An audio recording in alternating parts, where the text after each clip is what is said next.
শুনছো? কি হয়েছে? আমি এক্ষুনি স্বপ্ন দেখেছি যমরাজ তোমাকে নিতে আসছে। কি? যমরাজ আমাকে নিতে আসছে? শোনো কামিনী, তোমার যৌবনের দ্বারায় তুমি যমরাজকে বশ করবে, তারপর বাকিটা আমি দেখছি। যমরাজ? এই কামিনী, তোর স্বামী কোথায়? আমার স্বামী তো আপনার সাথেই দেখা করতে গেল। এই কামিনীকে একটু যমরাজের সেবা করার সুযোগ দিন। কে রে কেলো? ওরে যমরাজ মর্তলোকে বডি নিতে আসে, তাহলে তুমি এইসব করো? আরে আমি না, তোর বউ তো বললো। পুলিশ এসব শুনবে না, রেপ কেসে সরাসরি আপনাকে জেলে ঢুকিয়ে দেবে। এই কেলো, তোকে মৃত্যুদণ্ড দেবো না, তুই আমাকে মাফ করে দে। আমাকে মৃত্যুদণ্ড দেবে না?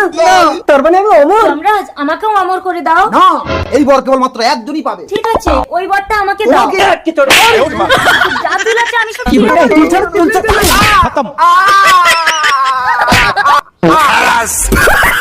এবার হয়েছে তো, যমরাজ তো মরে গেছে, অমর বর কে দেবে? আরে যমরাজ মরে গেছে মানে আমরা সবাই অমর, আজ থেকে আর কেউ মরবে না।